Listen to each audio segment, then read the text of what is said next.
இந்த உலகம் அதிர்ற மாதிரி புதுசா ஒரு மிசைல் டெஸ்ட் பண்ணியிருக்காங்க. அதை டெஸ்ட் பண்ணது ரஷ்யா, அதை அனௌன்ஸ் பண்ணது விளாடிமிர் புட்டின். இந்த மிசைலு ஒரு நியூக்ளியர் பவர்ட் மிசைல். இந்த மிசைல் அப்படின்னா அணுவாற்றல் மூலியமா இயங்கக்கூடிய ஒரு மிசைலு. இந்த பியூரோவிஸ்னிக் மிசைல் தான் நியூக்ளியர் பவர் மூலியமா இயங்கக்கூடிய ஒரு மிசைலு. இந்த மிசைலு கிட்டத்தட்ட 15,000 கிலோமீட்டரை 14 ஹவர்ஸ்ல கடந்திருக்காமா. இதுக்கு எண்டே கிடையாது. இந்த உலகத்துல இருக்கிற எல்லா மிசைலுக்கும் ஒரு ரேஞ்சுன்னு ஒண்ணு இருக்கும். ஆனா இந்த மிசைலுக்கு ரேஞ்சே கிடையாது. அன்லிமிட்டடா எங்க வேணா சுத்திட்டே கிடக்கும்.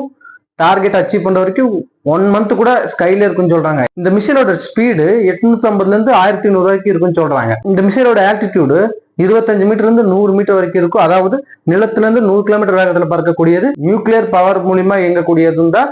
அப்புறம் நியூக்ளியர் கேப்பபிளும் இருக்கு. நியூக்ளியர் மிசைலும் வாரேட் எடுத்துட்டு போகலாம். இந்த மிசைல்கள்ல ஒரு அத்தியாயம் சொல்றாங்க. ஏன்னா இத்தனை நாள் சாலிட் ஃபியூல் இந்த மாதிரி யூஸ் பண்ணிட்டு இருந்த மிசைலுக்கு இப்போ நியூக்ளியர் பவர் மூலியமா ஒரு மிசைல் இயக்கலாம்னு ரஷ்யா அடிச்சு சொல்லியிருக்கு. இது ரஷ்யாவோட பல நாள் கனவு. சக்சஸ்ஃபுல்லா டெஸ்ட் பண்ணி பார்த்திருக்காங்க. ரஷ்யாவுக்கு மிகவும் இம்பார்ட்டன்டான ஒரு மிசைல். அப்புறம் இது க்ரூஸ் மிசைலா உருவாக்கியிருக்காங்க. இதுதான் இதோட அட்வான்டேஜ். அப்புறம் எந்த ரேடார்லயும் சிக்காதுன்னு மெட்வெடேவ் சொல்லியிருக்காரு. இந்த உலகத்துல எந்த மூலையான டார்கெட் அச்சீவ் பண்ணல. அதாவது 1 மந்த் கூட இது சுத்திட்டே இருக்கலாம்னு வைங்களேன். ஒருவேளை டார்கெட் அச்சீவ் பண்ண முடியலனாலும் அவங்க கேன்சல் பண்ணாலும் 1 மந்த் கூட ஸ்கைல சுத்திட்டே இருக்குன்னு சொல்றாங்க. ஏன்னா இது நியூக்ளியர் பவர்ல இயங்குறதுனால இதோட அட்வான்டேஜ்னு சொல்றாங்க. இந்த ரஷ்யாவோட பியூரோவிஸ்னிக் மிசைல் பத்தி நீங்க என்ன நினைக்கிறீங்க கமெண்ட் சொல்லுங்க. அப்புறம் நம்ம சேனலை சப்ஸ்கிரைப் பண்ணிக்கோங்க.